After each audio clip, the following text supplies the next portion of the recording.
Bien. Eh, Muy buenas noches y bienvenidos a la primera sesión del curso de Java Web Developer. Eh, a los que están conectados online, espero que me puedan escuchar bien. Si no, me pueden escribir por interno por el chat. Muy bien. Este curso es impartido gracias a Perú, Desarrollo de Educación a tu alcance. El curso, vamos a hacer una pequeña introducción rápidamente, recordándoles los horarios. Los días sábados de 10:30 a 1:30. Y para todos, si por algún motivo no pueden venir a una clase, todas las sesiones son grabadas y son compartidas a través de sus correos o al finalizar la sesión para que puedan repasarlo en casa.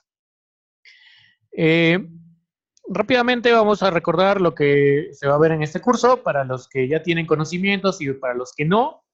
Tenemos que tener en consideración algunas cosas. El curso en sí está orientado más a lo que es el desarrollo web con Java, pero para no ahondar necesariamente o dejar en el aire a los que no tienen mucho conocimiento en la programación en Java, vamos a ver desde cero todo el lenguaje, básicamente lo que es programación orientada a objetos, algunas cosas básicas del lenguaje, como ¿cómo se llama? Variables, funciones, métodos, etcétera, entre esta y la segunda sesión. La siguiente semana estamos viendo un poco de conexión a base de datos. A diferencia de otros cursos, en esta ocasión vamos a trabajar con Oracle, pero vamos a trabajar con Oracle Express Edition, que es una versión reducida de Oracle, pero para los fines que nosotros vamos a trabajar, que es justamente todo lo que son consultas de prácticamente SQL puro, no administración de la base de datos, sino lo que es insertar, actualizar, o más conocido como CRUD, el Oracle Express Edition es más que suficiente. Vamos a ir conociendo las configuraciones, todavía sin interfaz gráfica, y a partir de la cuarta sesión empezamos a introducirnos a lo que se le puede llamar aplicaciones empresariales o Java Express Edition en el desarrollo. A partir de ahí empezamos a ver un poco de interfaz gráfica, pero para trabajar bien todo lo que es desarrollo, hay que conocer también los fundamentos de HTML, porque es la base para poder construir una interfaz. ¿Sí? Vamos a ver algo muy, muy básico, ya dependerá de cada uno de los participantes poder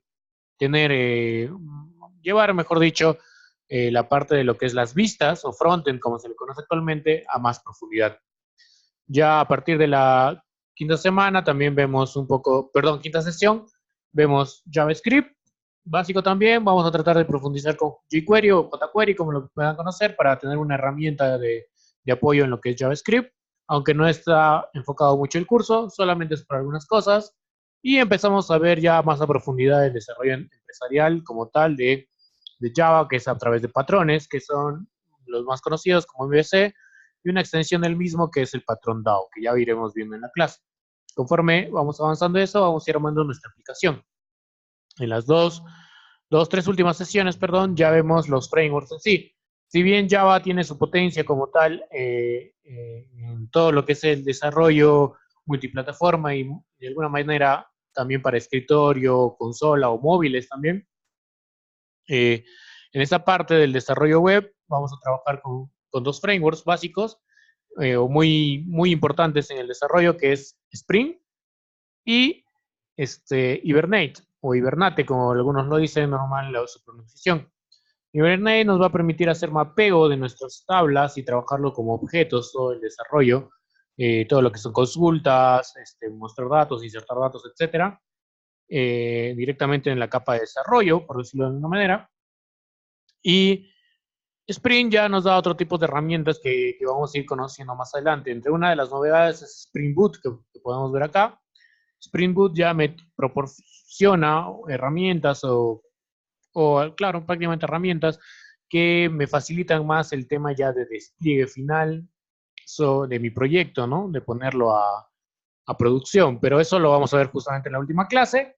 Vamos a ver cómo consumir API REST, un poco de seguridad también de Spring. Y al final vamos a ver si podemos hacer el despliegue con un contenedor que puede ser Jenkins, por ejemplo. Recuerden, si vienen un poco actualizados del tema de desarrollo, actualmente se habla bastante del tema de contenedores, ya no tanto de virtualizar máquinas y configurar servidores por cada uno de ellos, sino desplegar nuestras aplicaciones a través de contenedores en una sola máquina ya configurada, por decirlo así. Vamos a ver una introducción de esto sobre el final de la última sesión, ¿sí? Eso es prácticamente nuestro curso, así que vamos a empezar desde cero.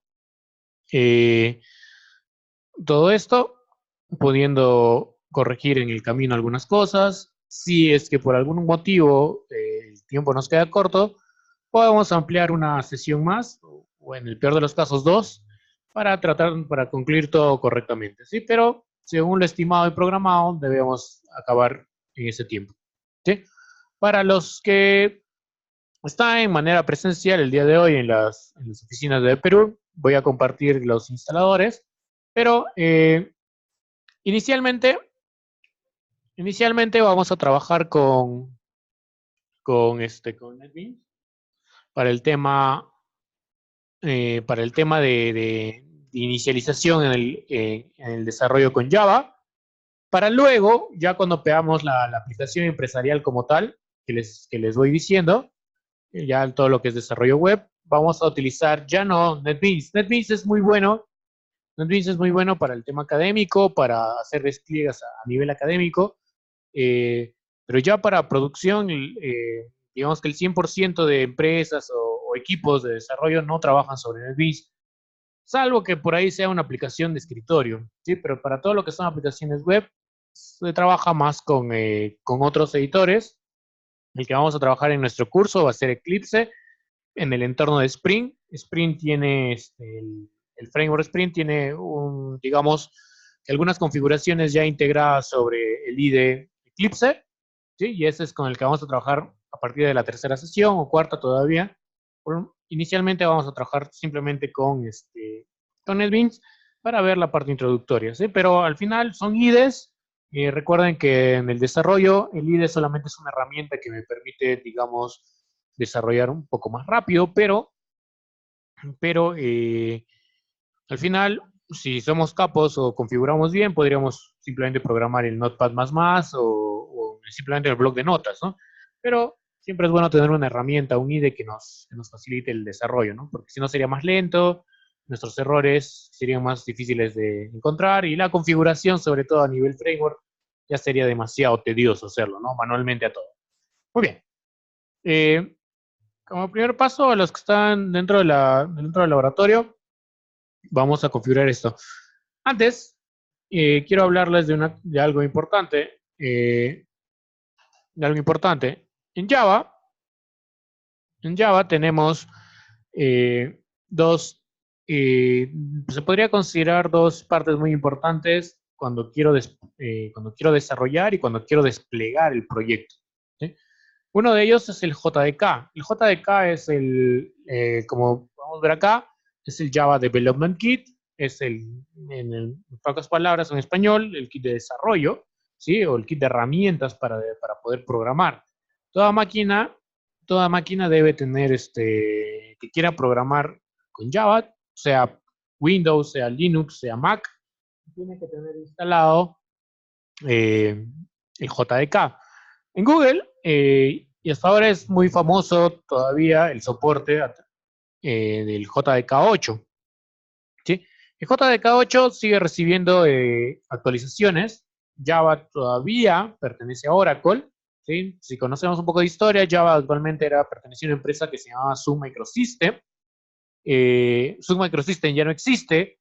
En Silicon Valley, las oficinas de Sun Microsystem actualmente son ocupadas, y bueno, y más espacio todavía por Facebook, por cierto, como dato curioso. Y después Oracle adquirió todas las patentes, por decirlo así, o los derechos comerciales sobre Java, y fue dándole soporte, ¿sí? Acá actualmente la versión 8, el JDK8, está en una actualización 201. La que voy a compartirles está acá en la 171. Son generalmente parches de seguridad que se van lanzando, no tanto modificaciones sobre el JDK en sí, sino, como vuelvo a repetir, parches sobre ciertos problemas que presenta el JDK en su seguridad. Puede tener mejoras también en el mismo código, sí, no hay, novedades, pero no es mucho ese trabajo. Java, adicionalmente, o por otro lado, o el JDK en sí, ya se encuentra en una versión, en una versión 11, ¿sí? El JDK se encuentra en una versión 11, pero, eh, sin embargo, en algunas partes, vamos a definir esto, ya. En algunas partes eh, de la implementación todavía del JDK 11, sobre todo para la parte de Enterprise Edition, no están bien pulidas, por experiencia les digo, ¿sí? Hay algunos complementos o frameworks que no están trabajando bien con el JDK 11, y específicamente para nuestro curso vamos a tener N problemas, y ustedes lo pueden probar ya en casa como experiencia si desean, eh, que la integración del JDK 11, que es la última versión, que tiene muchas más novedades en el tema de desarrollo para lo que es el estándar, eh, tiene justamente, como les vuelvo a repetir, problemas de integración con los frameworks, ¿sí? Le están todavía saltando muchos errores. Entonces, ¿por qué no trabajo con la 10 y todos esos?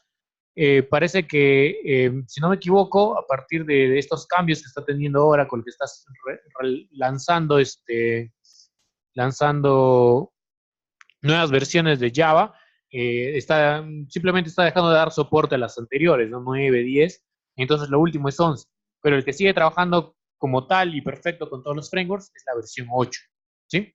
Entonces eso deben tener en cuenta, sobre todo en la parte de Enterprise Edition, como le digo. Todavía no hay mucha madurez en las nuevas versiones, entonces por el tema de madurez y integración con frameworks, vamos a trabajar directamente con el Kit 8, ¿sí? No es que no nos querramos actualizar ni nada. Podríamos hacer o como un curso aparte, algo así, o podrían ver aparte las novedades que tiene el kit, ¿no? Que es básicamente el tema de estándar, de expresiones lambda y otras cosas más que existen, pero que no van a ser determinantes para nuestro aprendizaje o desarrollo en este curso, ¿sí? Por ese motivo, vamos a trabajar netamente, o vamos a seguir trabajando con el JDK 8, ¿sí? Pero si desean ver novedades sobre las otras versiones, eh, ya no tiene mucho caso ver el JDK 10, ver el JDK 9, ¿sí? Porque o bien trabajamos con el 8, ¿sí? Miren, incluso misma página de Oracle, cuando intentas entrar a la 10, ya te está mandando la 11, ¿sí? Así que no tiene sentido que busquen sobre ello, ¿no?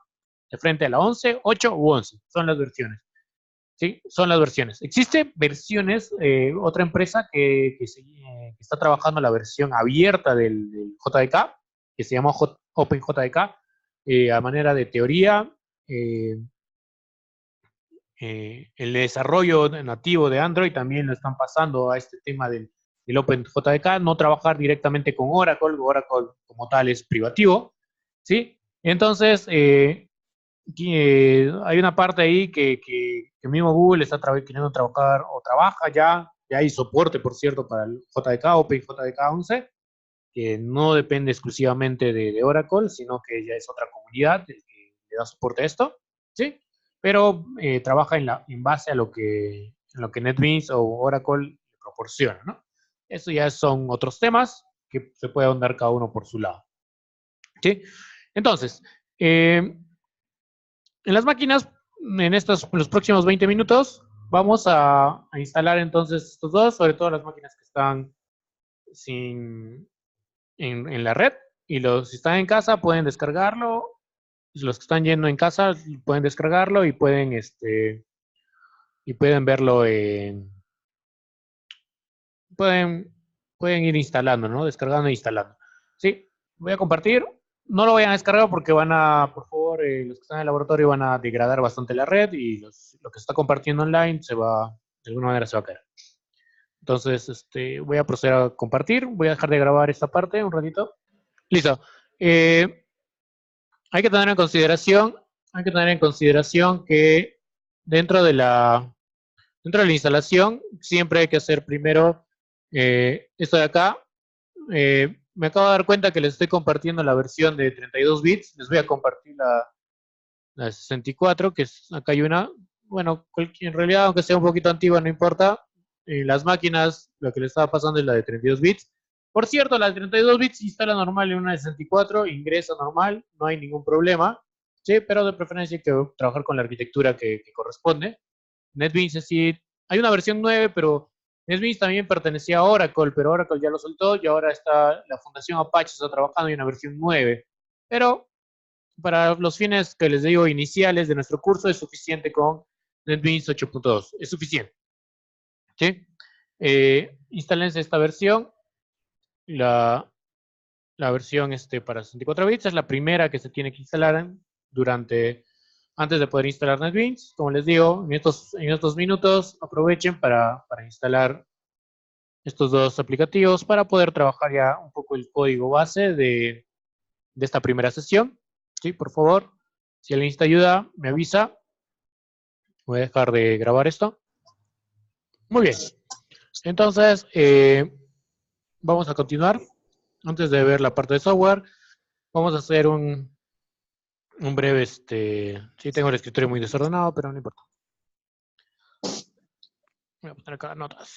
Sí. En Java, como ya les decía, tenemos dos partes importantes, que es el JDK y JRE. ¿Sí? JDK, ya les hablé, es el Java Development Kit, que es básicamente el kit para la parte de desarrollo, que es lo que tenemos que tener instalado todo aquel que quiere desarrollar con Java. El JRE es el Java Runtime Environment, si no me equivoco. Vamos a, para no mentirles del todo, vamos a buscar acá. Pero el JRE es simplemente ya ves, estaba bien lo que había dicho, Java Runtime, ¿sí? Environment, que es simplemente para ejecución, se podría decir. ¿Sí? Ejecución, es decir, si tú tienes un software desarrollado en Java y quieres pasarlo a un cliente para que ya lo ejecute, simplemente se puede instalar el JRE, ¿sí? Pero tiene las funciones, tiene simplemente las librerías necesarias para ejecutar y obviamente contiene el compilador, ¿sí? El compilador de Java, el Java C. Java es uno de los pocos lenguajes que aún queda, digamos, en despliegue que utiliza un compilador, ¿no? Así como .NET, así como C++, que utilizan un compilador. La mayoría de lenguajes más actuales se decantan por el tema de un intérprete, ¿sí? Pero en el caso de Java todavía sigue utilizando un compilador. Entonces, si tengo un software, simplemente quiero desplegarlo y no ponerle la fuente y todo eso, como mínimo tendría que instalar el JR. Sin embargo, para temas un poco más complejos, se está trabajando con, se suele o se estila de todas maneras instalar el JDK para no tener problemas, ¿no? Algunas veces suele dar problemas instalar la versión mínima, se podría decir que la JR es una versión mínima del software, pero bueno, obviamente cada uno de estos dependiendo de la versión del sistema operativo, ¿no? Saben que Java es multiplataforma, entonces funciona tanto en Windows, Linux o Mac, pero hay que descargar la versión según el sistema operativo, ¿no? Con el que vas a trabajar y también según tu arquitectura. ¿Ok? Eso por un lado. Como base. Y además hay que tener en cuenta el versionado interno. ¿Sí? Este es el versionado de desarrollo y el versionado del software y otro el versionado en el tema de desarrollo en sí. Existen tres versiones para terminar la parte introductoria teórica, que son las siguientes. El ME, el SE y el EE. El ME es la versión Micro Edition. ¿Sí? Inicialmente, o hace muchos años, se utilizaba bastante para el tema de desarrollo móvil. O sea, no sé si yo soy muy viejo o ustedes quizás muy jóvenes, pero los primeros celulares, no smartphone, había unas aplicaciones, ¿no? Que apenas iniciaba salía el logo de Java, ¿no? Jueguitos que muchos querían tener, empezaban con la aplicación. Entonces eso se desarrollaba con MicroEdition. Se podían hacer de alguna manera, como lo decimos ahora, apps con Java, MicroEdition sí, porque es una versión limitada del mismo Java que tiene funciones reducidas, pero que se podía hacer. Incluso, a pesar de que en ese tiempo se contaba con una red 2G, se podía hacer pequeñas conexiones, ¿no? A servidores externos, ¿no? Pero era muy tedioso, era muy feo y bueno, ya sabes, esa tecnología prácticamente muerto. Pero MicroEdition no solamente era para eso, o no es solamente para eso, sino que Java está también incluido algunos dispositivos o hardware, ¿sí? Y MicroEdition está trabajando en base a eso, ¿no? A esos hardware o dispositivos hardware que contienen Java, que trabaja con MicroEdition, ¿sí? De ahí viene la versión estándar, ¿sí? La versión estándar Edition, ¿sí? Que ya está enfocado más al tema de desarrollo en consola y al desarrollo en escritorio, aunque poco a poco se está dejando de trabajar el tema de escritorio porque cada vez son menos instituciones que trabajan o utilizan software de escritorio, ¿sí? Todo estaba, ahora la tendencia es web y móvil, pero la base del lenguaje como tal, lo que hay que aprender como el lenguaje está bajo el Standard Edition, ¿no? No se inicia aprendiendo de Micro Edition, sino de Standard Edition, ¿no? Todo lo que son funciones propias del lenguaje de programación están ahí. Y ya en el tema de desarrollo de aplicaciones empresariales, como es lo que vamos a ver, está la edición Enterprise, ¿sí? ¿Sí? Enterprise, ¿sí? La Enterprise Edition, ¿sí? Esta versión ya está enfocada justamente a las aplicaciones más robustas, que contienen soporte para frameworks, soporte para el desarrollo específicamente para nuestro caso de desarrollo web, pero eh, ¿cómo se llama? Pero lo importante acá es justamente que cada una de estas versiones, o perdón, cada una de estas versiones está incluidas todas en el JDK, pero cada una de estas versiones del JDK, digamos que hay unas subversiones dentro de esto. Java Enterprise Edition estaba trabajando sobre una versión 6, creo que ya hay una versión 7, si no me equivoco, ya en la parte del desarrollo lo vamos a ver bien. Mientras que Standard Edition trabajábamos sobre esas versiones del JDK que les hablaba. Prácticamente estamos en la versión 11 con la que se debería trabajar las novedades. Mientras que Enterprise Edition está entre las 6 o 7, si no me equivoco. Voy a repasar eso, no me acuerdo bien. Pero incluso entre estos versionados internos que está dentro del JDK, hay subversiones del mismo, ¿no? Esto de acá se ha desfasado un poco, porque de alguna manera, porque yo lo que había o lo que hay dentro del desarrollo Enterprise sigue funcionando bien, no hay más requerimientos. Entonces, todo lo que hay en Enterprise Edition, perdón, en el Standard Edition, está incluido en el Enterprise Edition, ¿sí? ¿Sí? Es decir, todo lo que yo puedo hacer dentro de Standard Edition, todas las funciones nuevas que pueda haber en una versión 11, 12 o posterior, van a estar incluidas siempre, siempre en la versión Enterprise Edition. Ya la parte de Enterprise Edition incluye otras cosas distintas que Oracle en este caso puede ir incluyendo en sus novedades. ¿Ok? Así que eso es muy aparte. Y obviamente esta parte no es exclusivo, pero sí está la parte de desarrollo web, que es lo que vamos a ver en nuestro curso. ¿Sí? Ok. A estas alturas, supongo que ahora sí todos han terminado de hacer la grabación, perdón, de la instalación. Entonces yo voy a abrir recién nuestra aplicación. ¿Sí? Un detalle muy importante es que si por ahí, como un paréntesis, si por ahí ustedes desean trabajar con aplicaciones de escritorio que todavía existen, que todavía se pueden crear, que todavía tiene soporte de alguna manera a través de Java o JavaFX, si quieren hacer el tema de reporte, que es con el popular software del Jasper Report, que incluye eReport, ese reporteador no trabaja incluso con la versión JDK 8, trabaja con la versión JDK 7. Entonces tienes que instalar también eso para que pueda desplegarse correctamente. Al punto que quiero llegar es que incluso, aún teniendo diferentes versiones del JDK, en la misma computadora puedes tener instalado la versión 8, la versión 11, la versión 7 incluso que les estoy hablando, puedes tener instalado sin ningún problema. Se instalan, ya al momento de ejecutar, desplegar tu desarrollo, puedes elegir con qué versión quieres trabajar.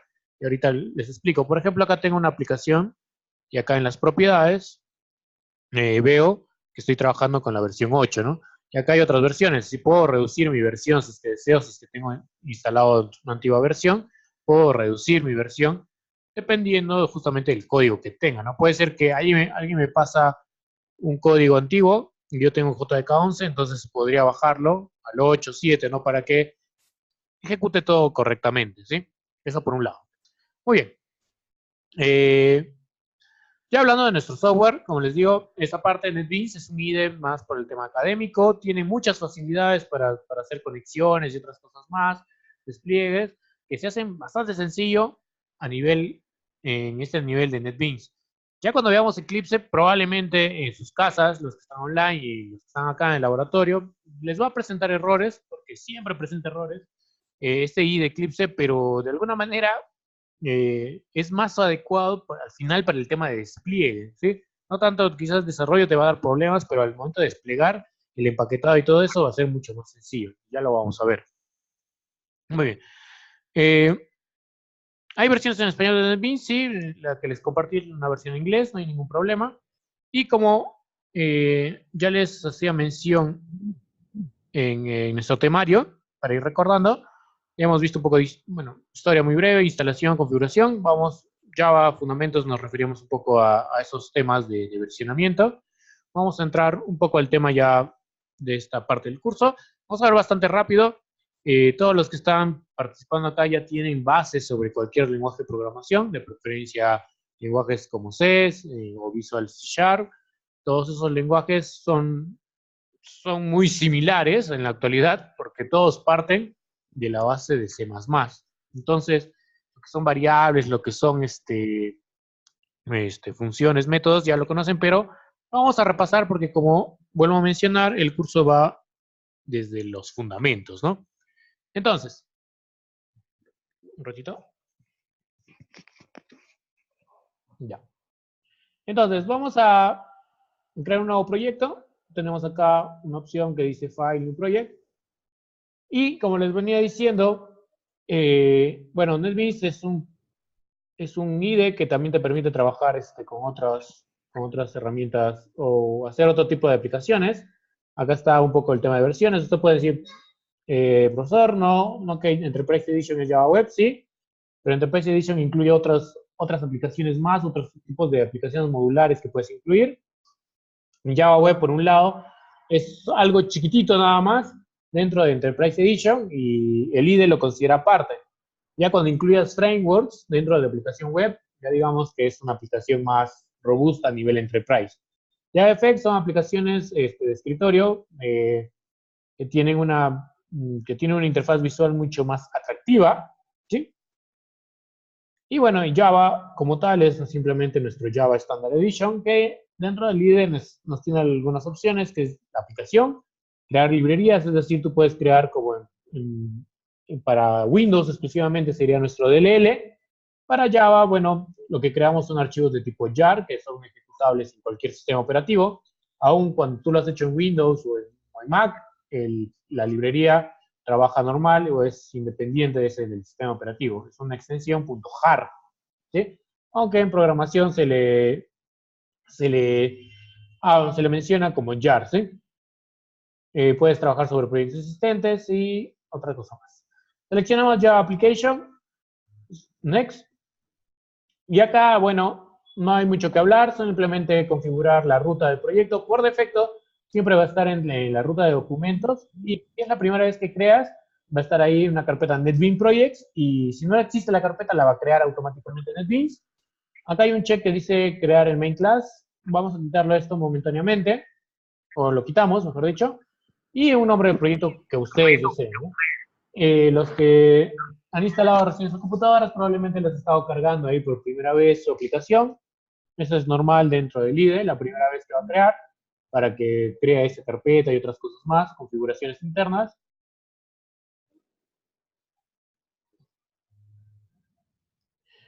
Muy bien, lo pueden poner, voy a ponerle acá de Perú, sesión 1, para poder compartir el código después también con los que no pueden venir. Y lo voy a poner en orden. Ahí finalizo. ¿Sí? Ustedes pueden ponerle el nombre que desean. Los que no vienen del mundo de desarrollo de Java, que están por primera vez viéndolo, vamos a ver otra base respecto de ello. Dentro de la aplicación, siempre que ustedes desarrollan, el JDK está incluido, porque el JDK, como vuelvo a repetir, el JDK es la base para el desarrollo, ¿sí? Entonces, el JDK se incluye dentro de la aplicación y ahí tiene algunas librerías, ¿sí? Como pueden ver. Las librerías en sí, el JDK son, en algún punto tienen un nivel básico, por decirlo así, hasta cierto punto, porque conectarme a una base de datos o algunas funciones especiales hay que hacerlo con librerías externas, que hay que incluirlos dentro del proyecto. Y eso incluye los frameworks que vamos a ver como Hibernate o Spring, son librerías externas, ¿no? Que no están en el core de Java, ¿no? En el corazón de Java a través de su JDK. Por otro lado están los paquetes o source package. En Java es muy común contar con esto de paquetes, pero dentro del sistema operativo no son otra cosa más que carpetas. El tema de siempre desarrollar en Java incluye que tenemos que crear diferentes paquetes para ir separando ciertas lógicas que tiene el programa, ¿no? A nivel de desarrollo hablamos de la capa de presentación, la capa de desarrollo, la capa de negocio, ¿sí? Esas capas, netamente, que van a ser archivos de clase dentro de nuestro programa, se van a ir separando en paquetes, pero dentro del sistema operativo no son otra cosa más que simplemente carpetas, ¿sí? Pero hay ciertas prácticas que debemos llevar a cabo o realizar buenas prácticas siempre que desarrollamos en cualquier lenguaje en general y específicamente en este caso en Java, hay que incluir algunas cosas. Entonces, lo que tenemos acá en nuestro source package o source package que dicen algunos, vamos a darle clic derecho y al darle clic derecho, new, vamos a ver algunas cositas por acá, ¿sí? Que son algunos archivos que podemos crear. Probablemente no se les muestre igual como está a mí. ¿Por qué? Porque cuando empiezan a utilizar NetBeans, conforme van dándole uso a ciertas cosas, se va cambiando el orden de estas opciones que se muestran. Pero si no está igual, no se preocupe, ¿sí? Lo importante es guiarnos quizás por el icono o por el texto. Y lo primero que vamos a hacer es seleccionar esta opción que dice Java Package, ¿sí? El paquete. El paquete, incluso NetBeans ya te da una idea de qué es lo que tienes que hacer como buena práctica al momento de nombrar tus paquetes. Y si vemos acá, todo el texto que estamos viendo acá es en minúscula. Entonces, como buena práctica, siempre en desarrollo en general, sea el lenguaje que sea, pero tú estás incluyendo carpetas dentro de tu proyecto, esas carpetas tienen que ser declaradas siempre en minúscula. Es un estándar en el desarrollo. ¿Qué pasa si lo pones en mayúscula? En realidad no pasa nada, ¿sí? No va a pasar nada grave, no se va a morir nadie, por decirlo así, pero una buena práctica en el desarrollo incluye de que siempre tus paquetes, para Java en general, pero como les vuelvo a repetir, son carpetas, esas carpetas tienen que estar siempre en minúscula, ¿sí? Siempre en minúscula. Así que le pueden poner el nombre que desean, pero tiene que tener mucha lógica con lo que van a desarrollar. Pero como estos fundamentos nada más, vamos a ponerle, ¿cómo se llama? Como un paquete de prueba nada más. ¿Sí? Perdón, si pone mayúscula, está activado en mayúscula. ¿Sí? Le ponemos prueba. ¿Ok? Si tuvieras un paquete, puedes tener carpetas dentro de otras carpetas o subpaquetes, como pueden llamarlo. En este caso no tenemos más paquetes, por eso no me sale acá nada para seleccionar. Y le dan finish. No hay nada más que hablar, no hay más misterio en esto. Como vuelvo a repetir, son carpetas. Es decir, si yo me voy a la ruta que les mencionaba, documentos, NetBeans Projects, ¿dónde estoy? Perdón, acá está. No tengo diferentes proyectos. En esta sesión, el proyecto tiene una cierta configuración, por cierto, que es propio de NetBeans, para que un detalle a resaltar, que los proyectos que se crean en NetBeans no se pueden abrir en otro IDE, ¿sí? A no ser que sea otra configuración Maven, que hablaré de eso más adelante. Y acá está el SRC, que SRC viene a ser la abreviatura de source, que en español viene a ser fuente, todo lo que son las fuentes de código en este caso. Y acá está mi paquete o mi carpeta prueba, ¿no? Como les iba diciendo, el paquete no es otra cosa más que una carpeta. Así que, ahí está. Muy bien. Ahora, lo que hay que incluir dentro de un paquete ya depende de lo que queramos desarrollar. pero hay que tener en cuenta que básicamente en Java casi todo, no todo, casi todo son clases. La clase es la base, perdón, de lo que es la programación orientada a objetos, de la que vamos a hablar hoy día, la que vamos a hablar el día de hoy. ¿Sí? Pero para iniciar, vamos a darle clic derecho, New, y nos vamos a Other, ¿sí? Other. Y acá podemos elegir diferentes elementos, incluso que no corresponden a Java Enterprise Edition, o Standard Edition, perdón. ¿Sí? Acá está un poco de los frameworks que vamos a ver, Hibernate, Spring, ¿sí? Pero nada de eso todavía vamos a ver. Directamente nos vamos a Java. Dentro de Java, como les digo, existen diferentes tipos de archivos. El principal es el Java Class. Y hay otros archivos que incluso ya no se usan, como son los applets, que ya está era una forma de desarrollar aplicaciones de escritorio que se puedan desplegar en la web, ¿sí? Era muy popular por los 90, ¿sí? Pero los applets ya están muertos, es decir, los exploradores ya no tienen soporte para applet, así como ya no hay soporte para, prácticamente ya casi está perdido el soporte para Flash, ¿sí? Lo mismo ha pasado con los applets, ¿sí? Y otros tipos de archivos acá, que lo que ven prácticamente son plantillas, ya que NetBeans, el IDE o el editor con el que estamos trabajando, lo que contiene son plantillas nada más. Como les vuelvo a repetir, yo podría trabajar con un blog de notas y trabajar desde cero. Pero este ya incluye plantillas, así que hay que aprovecharlas. En este caso vamos a utilizar un Java Main Class. El archivo o la plantilla Java Main Class lo que incluye es una estructura para poder ejecutar código que pueda ser compilado por valga la redundancia, por el compilador de Java dentro de su estructura. Vamos a verlo rapidito, Java. Le damos Next, me va a pedir un nombre y acá otra situación también de buenas prácticas que tenemos que considerar. Si no lo haces así, no pasa nada, pero ya a nivel, digamos, profesional, si trabajas en equipo y todo, para no tener problemas y tener un estándar, todos deberían cumplir el mismo estándar, ¿no? Y acá, las clases, en cualquier lenguaje de programación, no necesariamente NetBeans, en cualquier lenguaje de programación, no, perdón, no necesariamente Java, cualquier lenguaje tienen también esta nomenclatura. Todas las clases deben empezar siempre con mayúscula, con la primera letra en mayúscula, por la palabra en sí. Si son palabras compuestas, porque acá en realidad son dos palabras, una es la palabra new, de nuevo, main, cuerpo, ¿sí? Tenemos dos palabras. Entonces, si son palabras o más, dos o más palabras compuestas, la inicial de cada palabra debe iniciar con mayúscula, ¿sí? No es buena práctica ponerle un guión bajo o guión, ¿sí? O guión no es aceptado, ¿sí? Simplemente si tienes varias palabras compuestas para nombrar tu clase, debe ser siempre con la primera en mayúsculas, ¿sí? Solo como buena práctica. Vuelvo a repetir, si no lo haces así, en realidad no pasa nada, pero hay que acostumbrarse, ¿sí? Entonces yo le voy a poner acá test en inglés, de prueba, que es lo mismo, pero ya la clase lo estoy creando con test. Si se fijan, acá el nombre dice class name, el nombre de la clase, que es una clase, todavía no estamos viendo, pero ya vayan teniendo una idea. Le damos finish.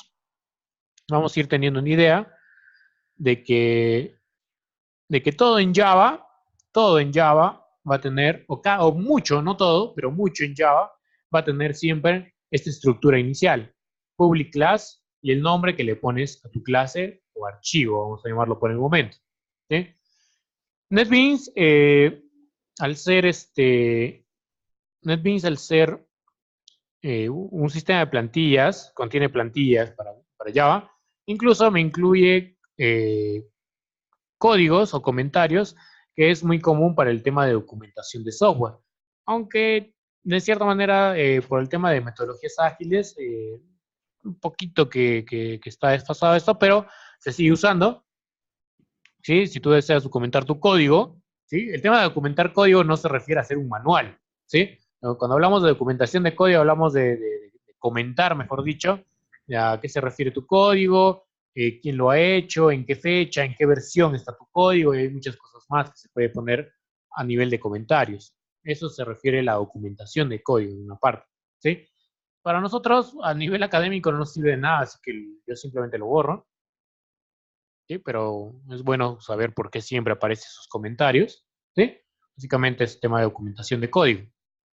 Muy bien. Estructura básica y rápidamente. En Java,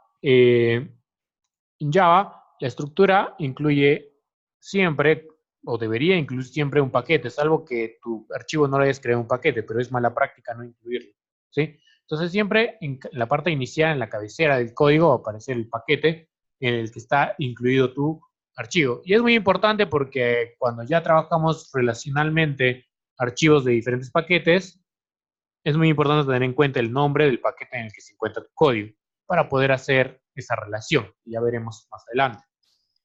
Lo segundo que casi siempre se va a ver es justamente lo que les decía, la estructura de clase. En Java, vuelvo a recalcar nuevamente que casi todos son clases, ¿sí? Las clases son la base de la programación orientada a objetos. No es como o en PHP o incluso en C++, no es obligatorio. Creo que la mayoría alguna vez aprendió C++. No es obligatorio el tema de poner clases, ¿sí? Ahí simplemente en C++, por ejemplo, tienes la importación de las librerías, no incluye Oyster, Conio, etcétera, todo eso, pero no incluye una clase. En cambio, en Java sí es muy fuerte, el tipado es muy fuerte en esta parte, ¿sí? Entonces, las clases generalmente son públicas porque son de acceso a diferentes niveles, generalmente. Estos son niveles de acceso, también vamos a hablar un ratito de ello, hay tiempo todavía. Y lo que otro que les decía, el tema de las del archivo que se puede ejecutar para que pueda ser compilado tiene una cierta estructura y contiene esta estructura siempre. El public static void main, que es la estructura, es un método, ¿sí? Es un método dentro de la estructura de la programación en Java que simplemente al encontrar, o el código al encontrar esto, sabe que tiene que ejecutarse esto primero, o por acá inicia el código, y todo lo demás que puede ver por ahí ya es considerado una vez que es compilado esta primera parte, ¿sí? Entonces acá vamos a hablar muy rápido acerca de Java en la parte de lo que es ya codificación. Java es un lenguaje fuertemente tipado. Cuando escuchan este término de fuertemente tipado, es que quiere decir que se declaran sus tipos de datos, ¿sí? Es decir, si tú quieres usar una variable de tipo cadena, al igual que C++, por cierto, tú tienes que declarar el tipo, ¿no? Por eso se llama fuertemente tipado. Si yo quiero una cadena, tendré que declarar string, por ejemplo, nombre, y le asigno un valor que tú quieras, ¿no? Por ejemplo, Carlos. Adicionalmente, en Java todas las sentencias terminan en punto y coma. Son cada vez más los lenguajes que pierden esta esencia, por decirlo así, de hacerlo fuertemente tipado. Son no tipados, por decirlo así, en la que no se declara el tipo de dato, e incluso se está tratando de quitar el tema del punto y coma para no hacerlo complicado, ¿no? Ya vienen los clásicos memes que ven, ¿no? ¿Cuál es el problema? Y faltaba el error, era un punto y coma nada más por ahí, ¿no? Entonces, tratan de quitarle. Incluso JavaScript como tal ya ha quitado la obligatoriedad del punto y coma, ¿sí? Y también no es tipado. Entonces, eso en esos lenguajes. Pero en Java sí es muy fuerte el tema del tipado. Ahora, valga decir que en las versiones a partir de la 10, si no me equivoco, aunque el JDK10 ya no hay soporte, de frente se trabaja con el 11, ya se pueden declarar las variables con var, ¿sí? ¿Sí? Ya se pueden declarar variables con var, pero en el JDK8 no está así, solamente para tenerlo en cuenta, ¿no? Para tenerlo en cuenta. ¿Sí? Y entonces, el tema del tipado está perdiendo en esa versión, digamos que pierde un poco de fuerza, pero digamos que los que hemos aprendido Java hace muchos años, es muy importante este tema de definir el tipo de dato desde un inicio, ¿sí? Entonces, en Java hablando de variables, que puede ser que se encuentre, van a encontrar dos tipos de datos. Los tipos de datos primitivos, que vienen o se heredan de alguna manera de lo que ya viene a ser C++, y los tipos de datos de clase, ¿sí? Los tipos de datos primitivos son los que, si alguna vez aprendieron C++, por ejemplo, son los tipos de datos base, como podrían ser int, para tipos de datos enteros, por ejemplo, 5, los tipos de datos decimal como doble o float, eh, ¿sí? Los booleanos, no me acuerdo si es boolean, true false, y acá le pondré false, ¿sí? Tenemos otros como es el char incluso, ¿sí? No lo voy a poner por acá, lo voy a comentar nada más, ¿sí? Y entre algunos de esos, ¿por qué se llaman primitivos? Porque bueno, que son tipos de datos base, ¿sí? Que como vuelvo a decir, de alguna manera heredan del comportamiento de C++, de los que ya conocían, que no tienen ninguna funcionalidad adicional, no cumple su función de que recibe un valor de tipo entero, de tipo decimal, de tipo booleano, etcétera, y haces con él lo que tú deseas, ¿no? Ya sabemos que las variables generalmente admiten un valor, salvo que sean valores de tipo cadena, de tipo array, perdón. En cambio, los tipos de datos de clase dentro de Java son tipos ya que incluyen cierta funcionalidad. El de arriba, que está con string nombre, son un tipo de dato de clase. ¿Qué quiere decir un tipo de dato de clase?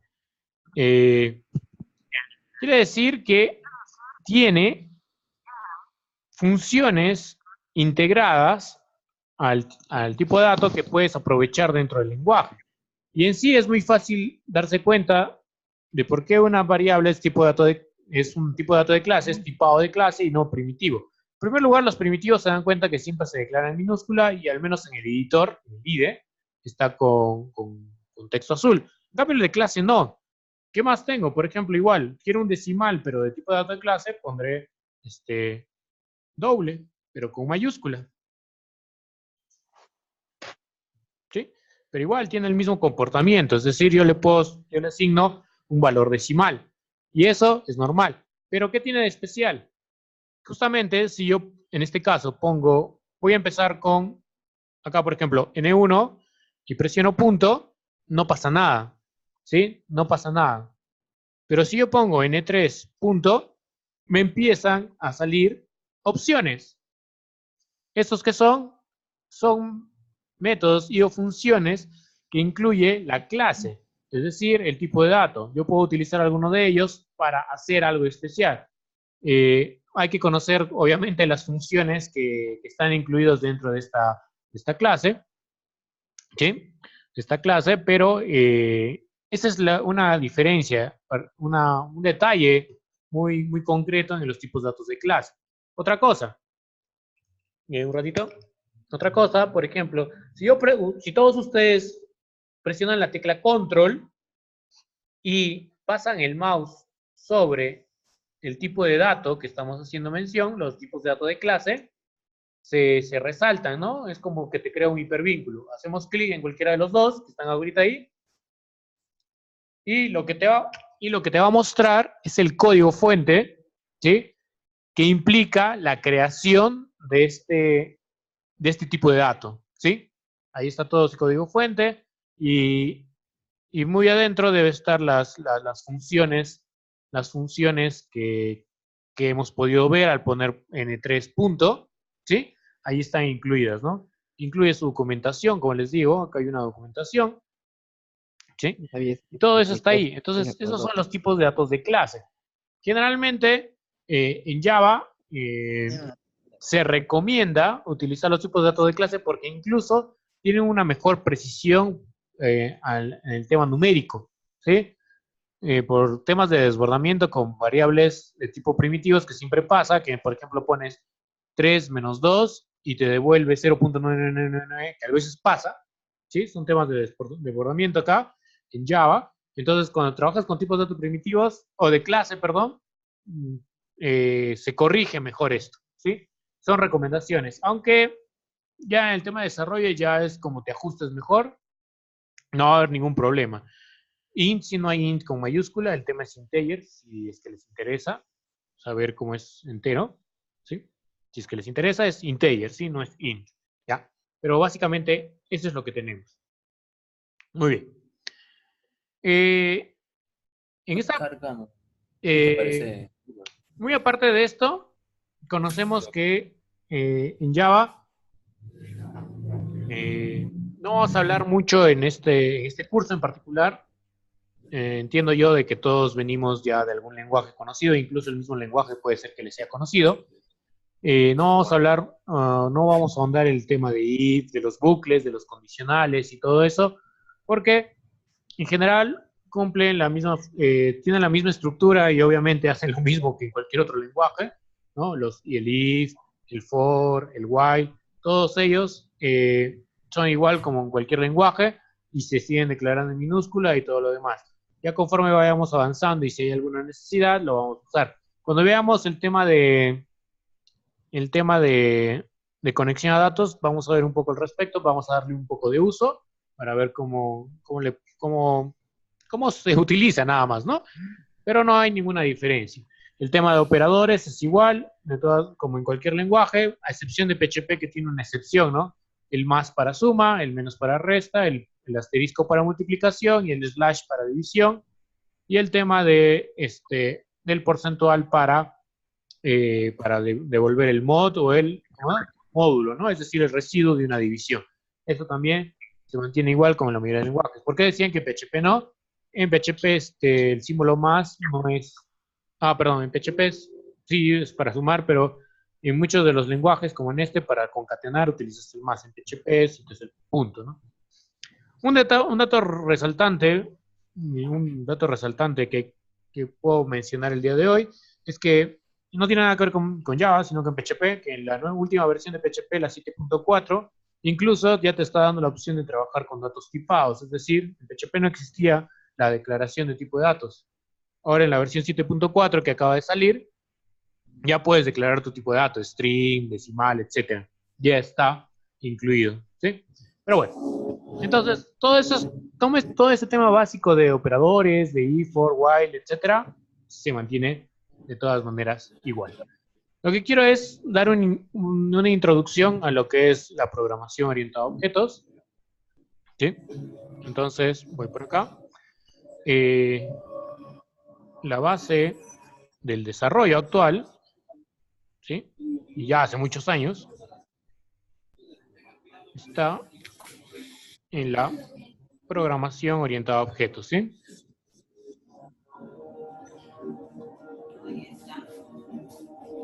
Pese a que ya hace muchos años, cuando empezó el desarrollo, se trabajaba con la programación estructurada y había otros tipos de comandos para regresar. Había un comando goto, sí, que era muy popular hace muchos años, pero era muy tedioso dentro de la programación. De ahí nace o se crea la programación orientada a objetos para solucionar ciertos problemas que la programación estructurada ya estaba presentando, sobre todo cuando eran códigos muy amplios. Entonces, ya desde muchos años, 80, 90, que existe la programación orientada a objetos, no ha cambiado mucho, ¿no? Pese a que hay otro tipo de, se podría decir de alguna manera, paradigmas de forma de programar, la programación orientada a objetos sigue siendo la base de todo esto, ¿sí? De todo el desarrollo. ¿Por qué? Porque está muy enlazado al tema de nuestras bases de datos, de la base de datos relacional que se sigue utilizando hasta nuestros tiempos, ¿sí? Porque cada una de las tablas que uno va creando dentro del lenguaje, dentro de tu base de datos, sea cual sea la que uses como sistema relacional, Oracle, MySQL, MariaDB, SQL Server, etcétera, se plasman dentro del lenguaje de programación como una clase, ¿sí?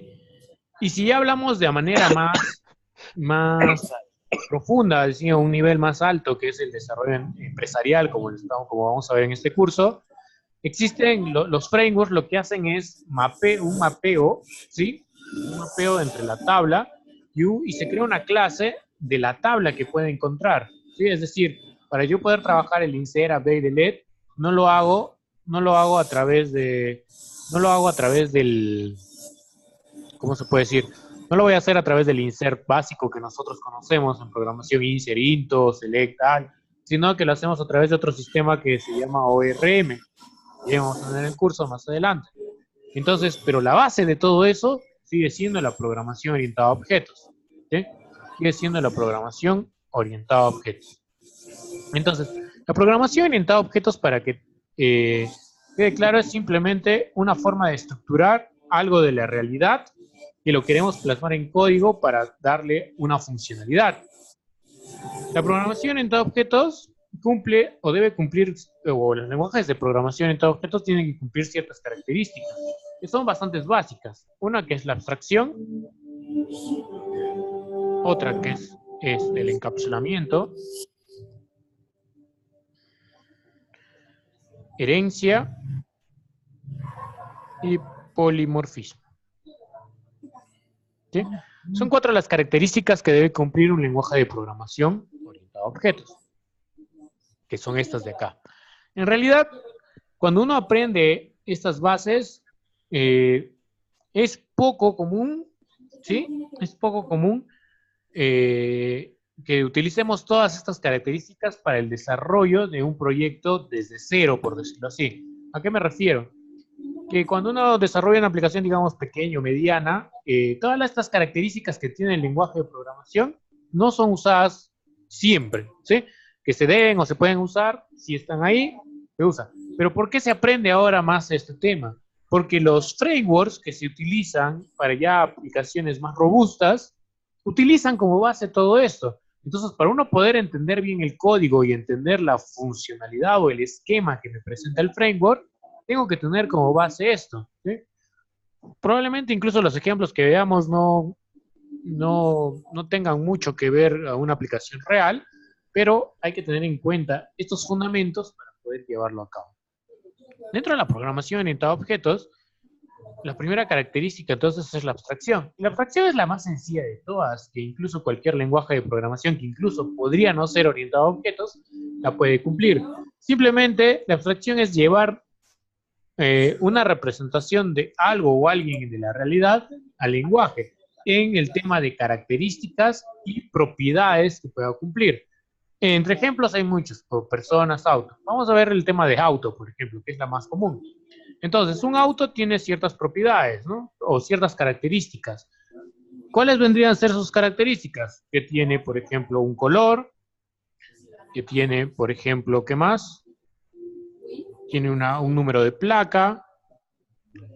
¿Qué más puede tener? Número de asientos. ¿Qué más? Y entre otras cosas más, ¿no? ¿Cómo se llama? Número de chasis, etcétera, ¿sí? Estas son las características que podría tener, ¿sí? Y las propiedades que puede ejecutar, que podrían ser, ¿cuáles son? Encender, que podría ser también acelerar, etcétera, ¿sí? Y esas características, entre características y propiedades, pueden ser llevadas dentro del lenguaje de programación. Es la base de cualquier lenguaje de programación orientado a objetos. Sin ello, no se podría hablar de un lenguaje de programación orientado a objetos. ¿Y por qué hago mención de eso? Porque hace mucho tiempo existía Visual Basic, no .NET Basic, ¿sí? Sino Visual Basic. Y en Visual Basic era un lenguaje que no era orientado a objetos, que tenía algunas características que se parecían a un objeto, pero no cumplía principalmente esto, que no utilizaba clases, ¿sí? Ya después de eso fue madurando el lenguaje. Entonces, lo que vamos a hacer ahora, dentro de nuestro mismo proyecto, sin cambiarlo, es crear un nuevo paquete, y ese paquete le vamos a llamar entidad, ¿sí? ¿Por qué entidad? Perdón, ya recuerden ustedes que es en minúscula. ¿Por qué entidad? Porque normalmente las clases que empiezan a plasmarse dentro del lenguaje se le conoce como entidades, ¿sí? Dentro de lo que vamos a ver, la programación por paquetes, que ya nos vamos a ir introduciendo, la que representa todas las clases de nuestro sistema van a ser conocidas como entidades, o en inglés, entities, perdón. ¿Sí? Esto es dentro de la abstracción, ¿sí? En un sistema más real, quizás en un sistema, por ejemplo, de matrícula, ¿sí? Podríamos considerar muchas entidades, en este caso auto, pero para un sistema de matrícula podríamos considerar docente, curso, aula, si fuera un colegio, el nombre del colegio, entre otras cosas más que podríamos considerar, ¿no? Entonces podríamos tener N entidades que tenemos que describirlas una por uno dentro de nuestro código. La misma nota o el curso incluye las notas, tienen que estar ahí, ¿no? Entonces,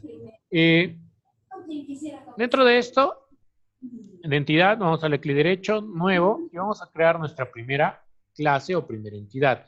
Como vuelvo a repetir una vez más, en Java casi todos son clases, y lo que en realidad vamos a hacer con la abstracción es llevar esa entidad a una clase, a representarlo a través de una clase. Entonces tenemos Java, class, el orden, en la posición que esté, no importa, solo ubíquenlo y le hacemos clic ahí.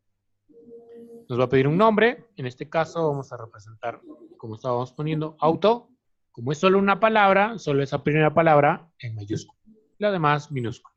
Como buena práctica, ¿sí? Ponemos finish.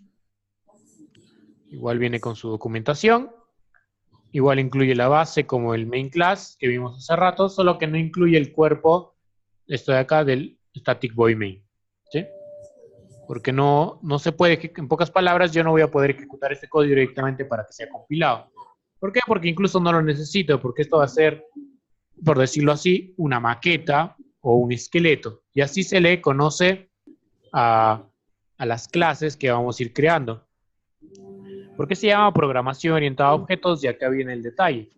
Porque dentro de la abstracción como primera propiedad, que vamos a ir a plasmarlo en nuestro código, lo que hacemos en realidad es crear la maqueta o el esqueleto de los objetos que vamos a crear. Los objetos ya vienen a ser algo que tiene valores en la representación que estamos realizando. Es decir, suponiendo otro ejemplo, podríamos plasmar un jugador de fútbol para un software de un videojuego de fútbol. Entonces podríamos tener una clase que es el jugador, ¿sí? La clase jugador pues tendrá un nombre, tendrá un número de camiseta, tendrá color de piel y otras cosas más. Y en realidad, ¿qué vendría a ser un objeto? Cada uno de los jugadores que se van creando dentro del sistema. No, quieres simular a Messi, por ejemplo, entonces dirás, número de camiseta, ¿qué número usa? La 10, ¿no? Color de piel, tez blanca, etcétera. Entonces, cada uno de los jugadores que vas creando viene a ser un objeto. Para nuestro caso, cuando yo creo un auto con un color en específico, con un número de placa en específico, con números de asientos específico, estoy creando un objeto. Y sus propiedades, encender y acelerar, deben incluir un código que ejemplifique esas propiedades. Aunque obviamente dentro de nuestro código, a no ser que sea un juego, no vamos a hacer nada con respecto a encender y acelerar. Vamos a ver.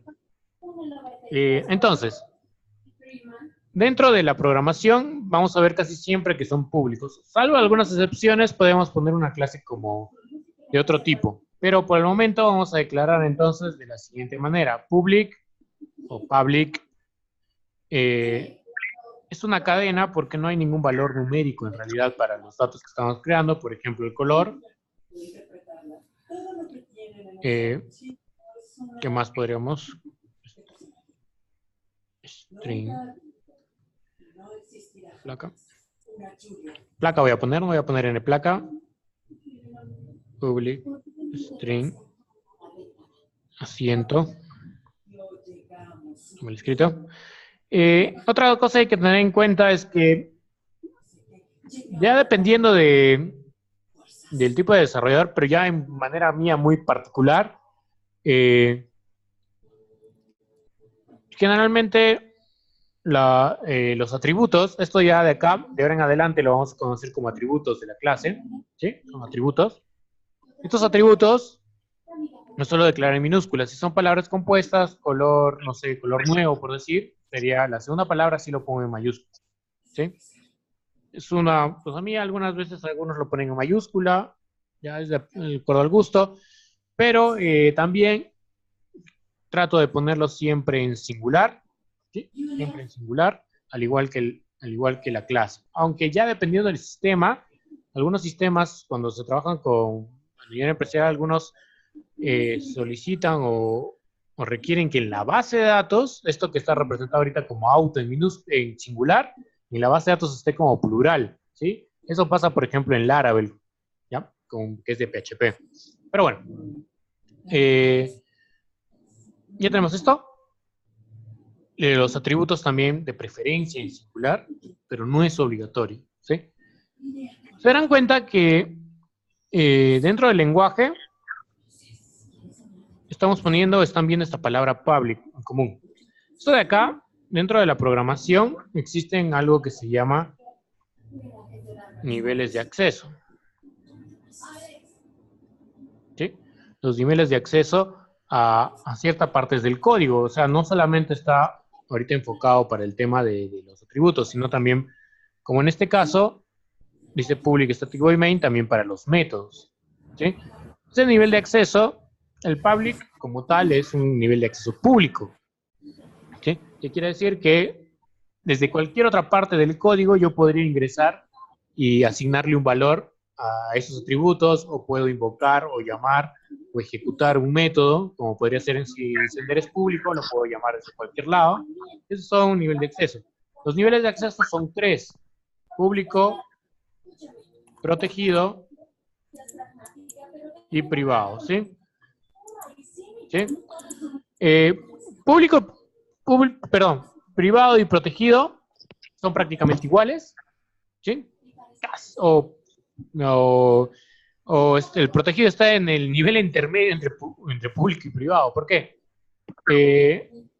Porque si un atributo es protegido y está en el mismo paquete, yo puedo acceder a él. Pero si es protegido y está en otro paquete, no voy a poder acceder a él. Vamos a tratar de hacer un ejemplo para que sea mejor eso. Por el momento no quiero andar todavía no quiero andar en eso. Y vamos a ver este detalle. Vamos a dejarlo por el momento público. Y vamos a considerar que además los métodos o las propiedades que estaban llamando dentro de la programación lo vamos a llamar funciones, ¿sí? Public void, así nada más le vamos a poner. Los métodos, a diferencia de los atributos o las funciones en mayúscula, de preferencia. La estructura, ya se habrán dado cuenta, en Java es igual a C++, a C#, que maneja llaves, como casi todos los lenguajes. Si conocen PHP también maneja llaves, ¿sí? Eso no cambia.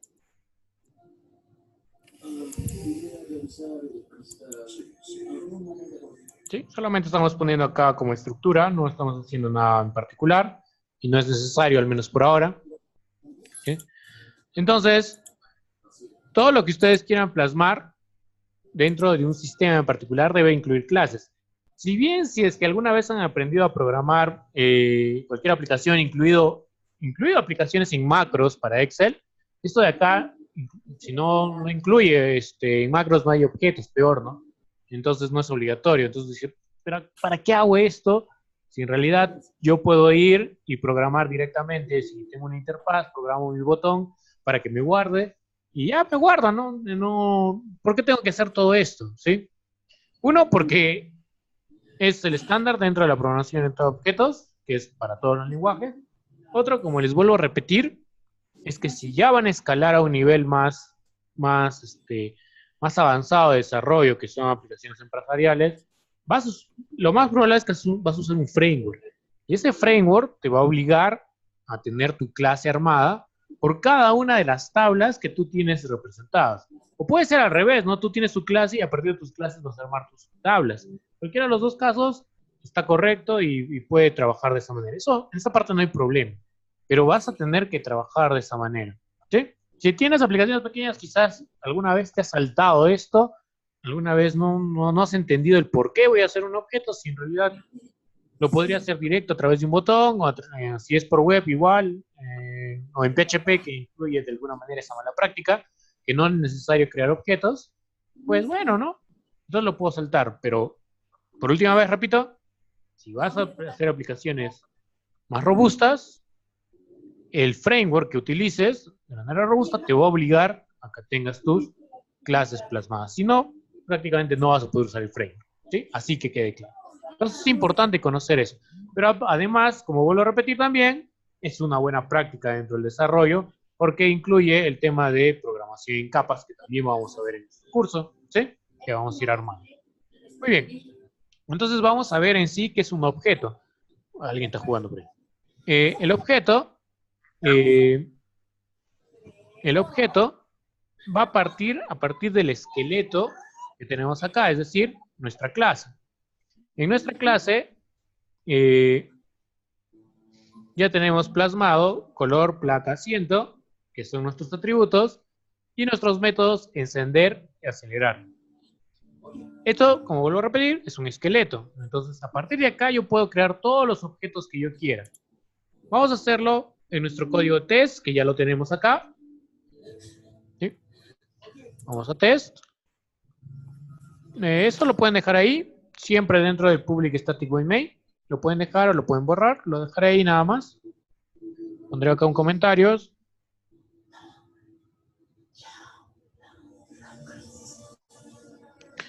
Y vamos a empezar. Cuando uno quiere crear un objeto,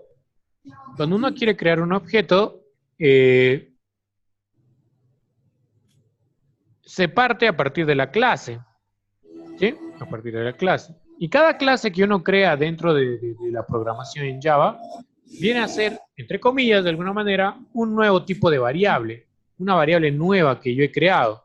¿Sí? Así como he creado, existe el int, doble, boolean o string, doble, integer, en mayúscula. Ahora existe en mi sistema una variable llamada auto. Pero por default no me va a reconocer, ¿sí? Si pongo auto 1 a 1, por defecto me va a salir error. ¿Esto por qué? Ya cuando hablamos de desarrollo, como estamos en diferentes paquetes, y eso era muy importante tener en cuenta el nombre del paquete que les dije hace un rato, cuando quiero relacionar este archivo test, o quiero relacionarme de alguna manera este archivo test con el archivo auto, o con la clase auto, como está en diferentes paquetes, cuando yo quiero usar una clase, en este caso externa, a mi paquete, tengo que importarlo a mi archivo actual. Siempre debajo del paquete, siempre. El paquete siempre va arriba, ¿sí? Entonces, si yo quiero utilizar auto, la clase auto que está en otro paquete, que está en la paquete entidad, yo lo primero que tengo que hacer es importarlo. Import entidad punto, ¿sí? Primero va el nombre del paquete y segundo, después del punto, en este caso NetBeans ya te va a sugerir todas las opciones que puede haber. Como solo tenemos una clase, pues en este caso solamente va a salir una única clase que es auto, concluyendo o terminando por punto y coma. ¿Bien? Terminando por punto y coma. Entonces, ese es el primer paso que siempre se tiene que realizar. De alguna u otra manera puede ser automático, ¿no? No es necesario que escribamos eso porque el IDE nos va a facilitar, pero es bueno que lo sepa. Muy bien, dentro de la creación del objeto está esto de acá. Como ya tengo una clase llamada auto, inicialmente yo puedo crear una variable en base a esa clase.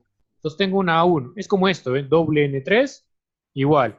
Tengo un A1 que posiblemente ya tiene algunas propiedades, ¿ven? Pongo punto y ya me está saliendo los atributos y las propiedades. Ya están acá. Y aparte otras opciones que están siempre incluidas en toda clase dentro de Java. A pesar de que nosotros no lo hemos creado, existen. ¿Sí? Equals, getClass, hashcode, etcétera, que tienen alguna funcionalidad especial dentro del lenguaje. Aunque generalmente y en particular nunca lo he usado. A excepción de la clase del método toString. Pese a que puedo ver las propiedades que tiene mi clase, esto de acá, como tal, todavía no es un objeto. Hasta ahí es solamente una variable como cualquiera, ¿sí? Que la podría usar, quizás sí, quizás no, o me puede dar errores, pero esto de acá no es un objeto. ¿Por qué?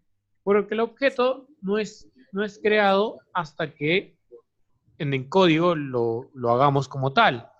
Hasta acá, la primera línea es simplemente una variable. La segunda línea que voy a hacer ahora es la creación del objeto. Y eso también es un estándar en todos los lenguajes de programación orientada a objetos. La palabra reservada new.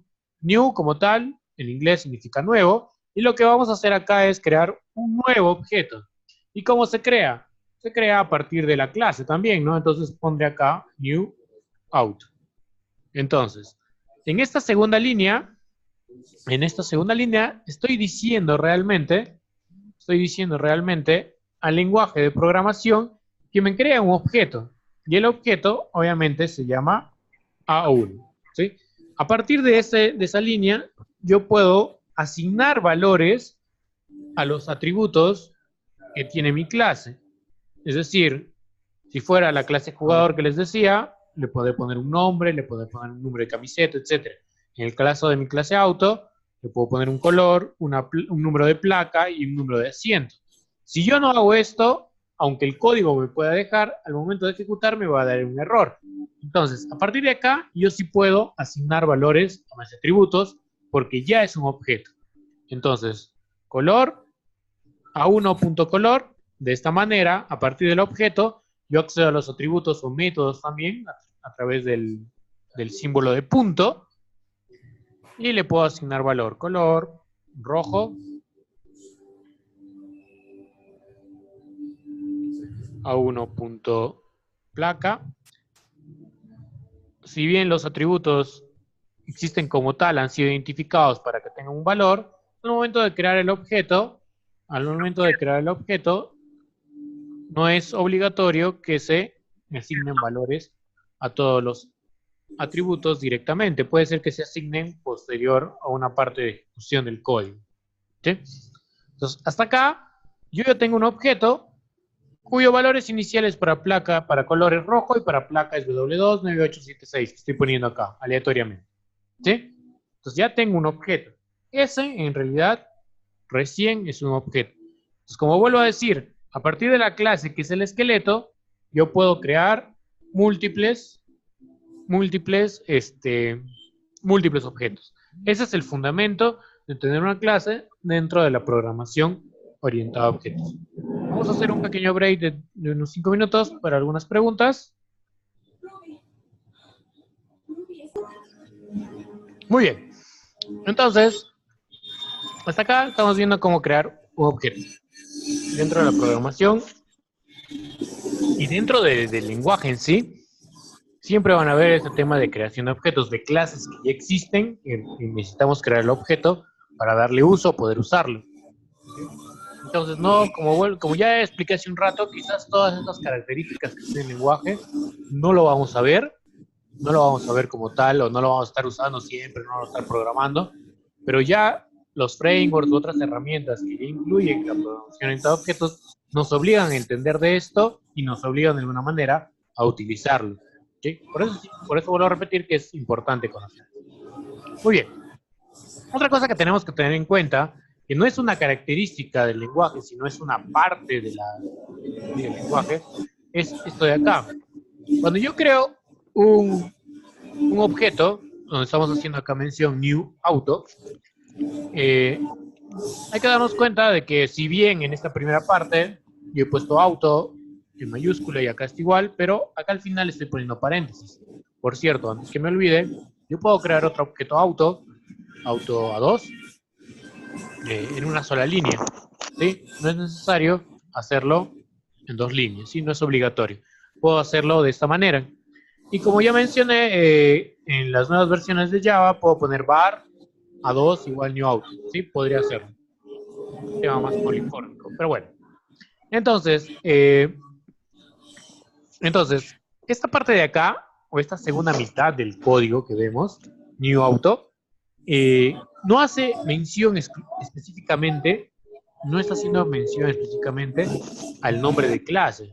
Es decir, si bien la clase es auto, y es lo mismo que estamos viendo acá, en realidad no es exactamente el nombre de la clase. Este es un componente, un elemento o una parte de la clase que está siempre incluido dentro de todos los archivos.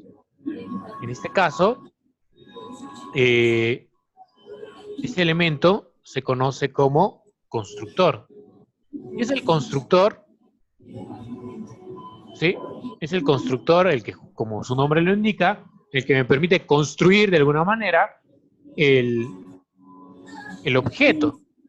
Solo que ya en estos lenguajes, creo que la única excepción es C++, porque de ahí todos los lenguajes que salieron y derivaron de C, C++, ya lo incluyen por defecto. Solo en C++ hay que crear o dar o escribir el constructor. De ahí, en lenguajes como Java, .NET, PHP incluido, no se tiene que declarar el constructor, ya existe. Si tú tienes una clase, el constructor ya está por default ahí. Entonces, como el constructor ya existe, no, algunas veces no entienden esto y dicen, ah, ya, entonces pones de nuevo la clase y ya, ¿no? No es eso de ahí, es constructor. Y por defecto existe un constructor de esta manera, que sí repite el nombre del Java, repite el nombre de la clase. Y esto es muy típico en Java, ¿sí? De esta manera. Es un constructor vacío, o como yo suelo llamarlo, el constructor por defecto. ¿Por qué por defecto? Porque existe por defecto dentro del sistema, ¿sí? O algunos lo llaman constructor vacío, ¿ya? Y existe. Y ese constructor, ese es el constructor que está incluido o oculto dentro del lenguaje. Así nada más, es vacío y nada más. Pero esa estructura de código es el que te permite crear el objeto. Sin esa estructura, si no existiera por defecto, habría que declararlo. Y si no estaría declarado, como en C++, no puedes crear tu objeto. O mejor dicho, al momento de compilar, el compilador te detectará que no hay constructor y te botaría un error. Pero en Java no va a suceder esto. Ahora, en Java y en C#.net, sí, en C# porque en Visual Basic es distinto, es muy típico de que sea el mismo nombre de la clase. Pero, por ejemplo, en JavaScript, en PHP, no es así. En JavaScript se pone constructor. En PHP también, guión bajo, construct, algo así. Entonces, varía según el lenguaje. Entonces, por eso es que hay cierta confusión a qué cosa es esto al momento de crear los objetos. Porque en los otros lenguajes que les mencionaba, en PHP y en JavaScript, para crear el objeto se hace igual de esta manera, la variable new y la clase, pese a que el constructor tiene otra nomenclatura. Entonces, yo puedo crear acá este constructor de esta manera, o puedo tener más. ¿Y para qué me sirven más constructores? Porque al tener otro constructor, yo podría optar por permitir de que los atributos de mi clase puedan tener un valor inicial. Por ejemplo, puedo declarar acá, bueno, como son cadenas, pondré igual.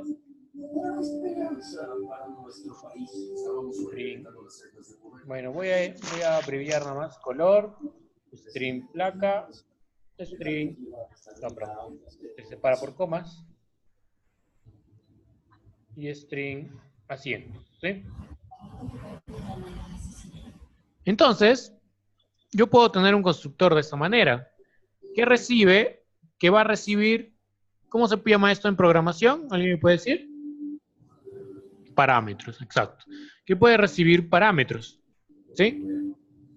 Los parámetros no son otra cosa más que variables, pero que están declarados, no se le va a asignar un valor en esta parte del código, sino que al momento de ser invocado, se le asigna un valor o recibe un valor, ¿sí? Entonces, estos parámetros van a recibir un valor al momento de ser invocados, y lo que van a hacer es permitirme, en este caso lo que quiero hacer es permitir asignarle un valor a los atributos. Es decir, yo tengo el atributo color y le diré que va a ser igual al valor que reciba el parámetro C. Tengo el atributo P, perdón, ¿qué es P? Placa, ¿no? Placa igual P, y tengo el atributo asiento igual A. Muy bien. Entonces, de esta manera voy a poder, al momento de crear mi objeto, voy a poder asignarle valores a los atributos directamente, ¿sí? Gracias a los parámetros que van a estar acá esperando un valor, ¿sí? Van a esperar un valor. Ahorita todavía no existe, pero ya se le va a asignar, ¿sí? Ya se le va a asignar. Muy bien. Entonces, ¿cómo creo un objeto a partir de este nuevo constructor? ¿Sí? Acá está el constructor vacío por default y acá está un nuevo constructor. Este nuevo constructor, al tener el mismo nombre que el constructor por defecto, en la programación se le conoce como, ustedes saben, se le conoce como sobrecarga o sobrecargado. Cuando un método, como en este caso yo puedo tener varios métodos llamados encender, pero con parámetros distintos, cuando un método o función recibe el mismo nombre, pero diferentes parámetros, se le conoce como sobrecarga de métodos, sobrecarga de funciones. En este caso podríamos decir que es una sobrecarga de constructor, ¿sí? Porque tiene el mismo nombre, pero de alguna manera tienen otra funcionalidad. Entonces, a través de ese constructor sobrecargado, yo podría crear otro objeto, pero ya con valores para mis atributos. A3 igual new auto. Y a partir de acá, yo le asignaré un color. Te voy a hacer un color verde en inglés. Ya. Placa cualquiera. Y asientos, no sé, 2 asientos, por si medio raro. Ya. Entonces, a partir de acá, yo estoy creando un objeto, un nuevo objeto auto, que le estoy poniendo A3 de ejemplo nada más. Pero en la misma línea, le estoy asignando valores a sus atributos. Esto gracias al constructor sobrecargado que tenemos en la clase. ¿Sí? Y así yo podría crear diferentes constructores, 2, 3, 4, 5, 10 constructores, si lo deseo, para poder asignar un valor distinto u otro o hacer otra cosa distinta, pero la base o el fondo del constructor es permitirme crear el objeto. ¿Sí? Así tenga 20 constructores, haga lo que haga, porque yo podría crear un constructor auto que recibe 2 números y que haga la suma de los 2 números, nada más, pero a pesar de que internamente hace esa suma de 2 números, lo que me va a permitir es crear el objeto. Haga lo que haga el constructor, muy aparte de eso, por el mismo hecho de existir, con cualquier parámetro o cualquier cosa que haga, me va a permitir crear un objeto. Sin los constructores, o el constructor en blanco por default, no podría hacerlo. ¿Sí? Esto hay que tener en cuenta. Muy bien. Dentro de Java, para ir ya por tratar de ir finalizando esta primera parte del curso o esta primera sesión, vamos a tener en cuenta lo siguiente. Yo, por ejemplo, quiero imprimir, por ejemplo, del nuevo objeto A3, quiero imprimir o quiero mostrar en valor por consola, quiero ver sus valores, ¿sí? Entonces, puedo escribir de esta manera, COUT, todo así, para que me cree automáticamente la sintaxis de impresión en consola. Presiono Tab, la tecla Tab, y me va a crear este código. Si no les sale, pueden escribir el código system.out.println, que es la impresión para en consola. Vuelvo a repetir para los que no conocen, S-O-U-T, sin confundirse, porque si se confunden y siempre en minúscula, si confunden, no les va a salir, ¿sí? Suele pasar que si escribiste algo mal o pones en mayúscula algo, si pongo, por ejemplo, S en mayúscula UT, ya no funciona, siempre tiene que ser en minúscula, ¿sí? Lo que hace es imprimir system.out.println, que es el código para imprimir en consola dentro de Java. Recuerden que en este curso no vamos a ver nada de interfaz gráfica hasta que veamos el tema de Java Web. Así que por el momento trabajamos simplemente las bases en consola. Nada más. Muy bien. Por ejemplo, quiero imprimir el color del auto que puse ahí, A3.color. ¿Sí?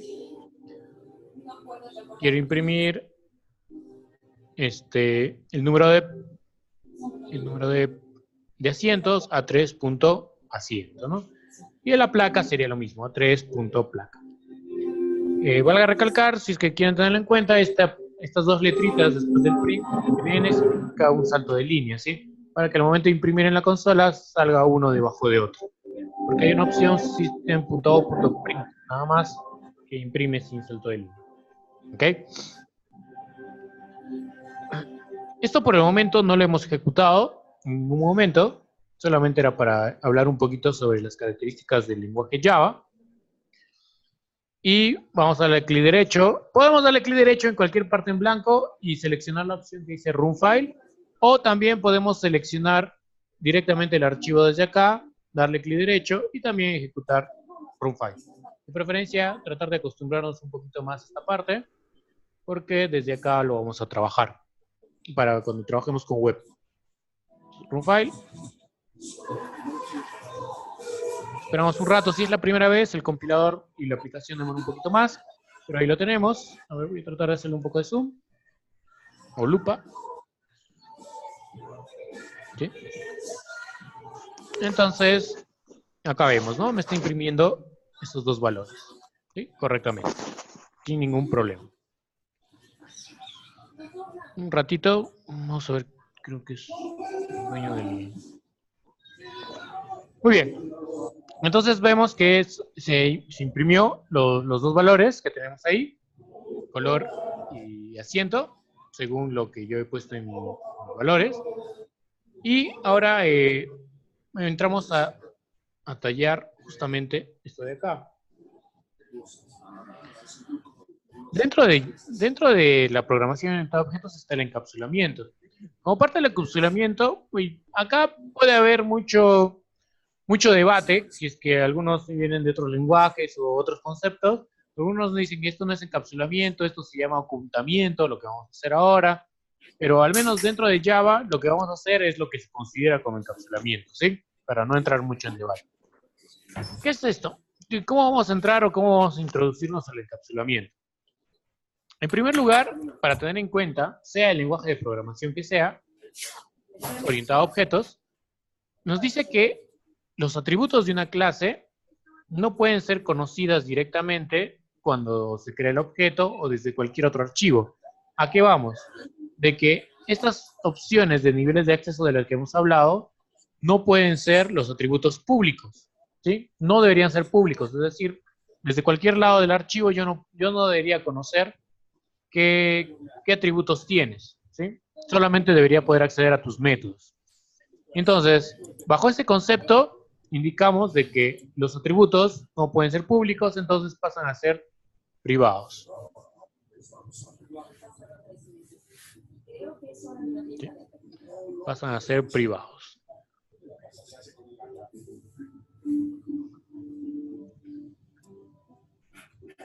¿Sí?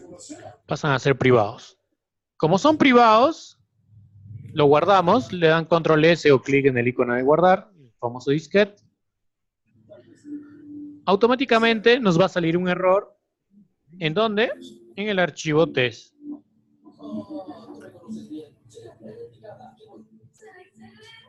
¿Qué es lo que pasa? Nos sale un error acá, al momento de asignar valores a los atributos y al momento de imprimir los valores de los atributos del objeto A3, ¿no? Del auto 3. ¿Qué es lo que está pasando? Como ya les dije, al ser de acceso privado, yo no puedo, desde este archivo, desde esta clase, no puedo acceder a los valores de una clase que está externa y que incluso, en este caso, el privado es el nivel más cerrado, por decirlo así. Cuando es un atributo privado, yo puedo acceder a los valores o puedo asignarle valores a estos atributos solamente dentro de la clase. Fuera de la clase, de ninguna manera puedo acceder a los privados, ¿sí? No puedo acceder a los archivos, o a los atributos privados. No se puede, ¿sí? Está denegado. Entonces, ¿qué es lo que viene? Entonces ahí está, acá está la parte del encapsulamiento. Encapsulamiento nos dice en primer lugar que los atributos no pueden ser públicos, pasan a ser privados. Y segundo,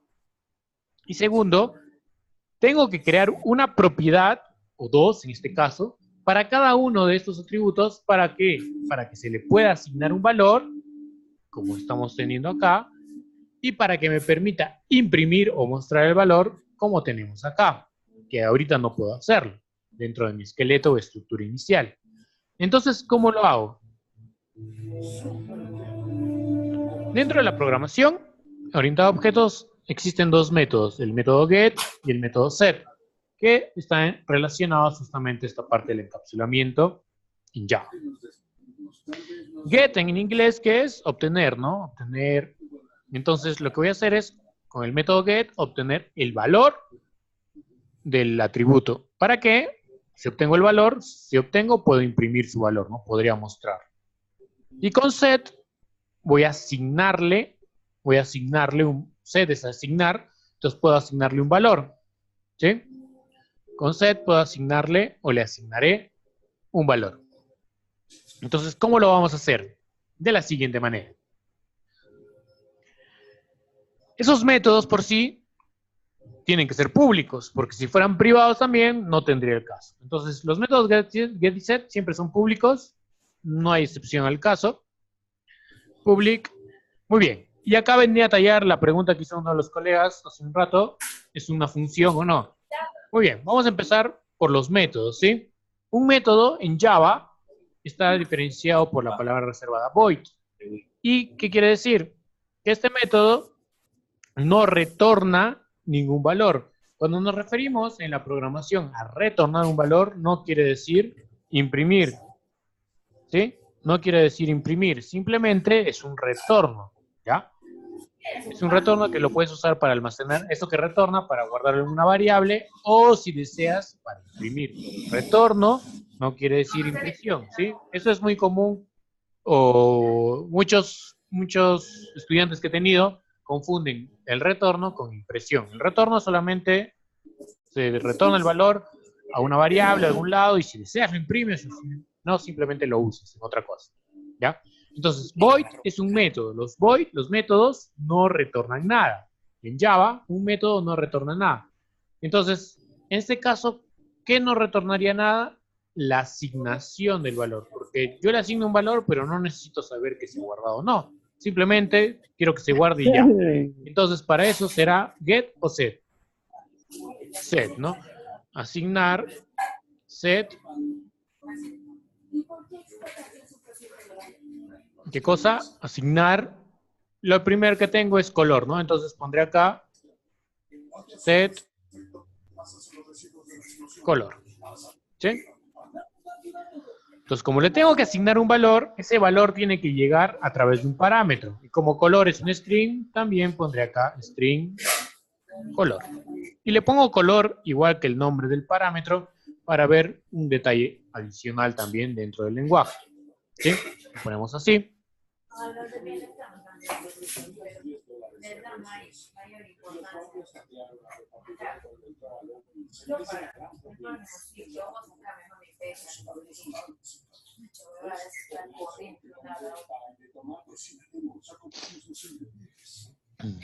Ya.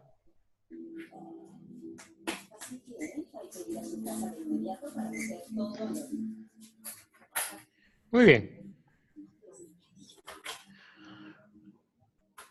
¿Por qué le pongo el mismo nombre al parámetro que... ¿Por qué le pongo el mismo nombre al parámetro que al atributo? Eso es muy común dentro de los lenguajes de programación, orientados a objetos y cuando se arma la estructura.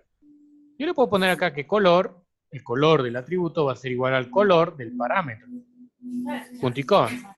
Pero acá me va a dar un error o me va a dar una advertencia, porque error no es. Simplemente me está diciendo que le estoy asignando el mismo valor al atributo, al parámetro, y en lo demás no va a ser posible hacerlo, ¿no? De alguna manera.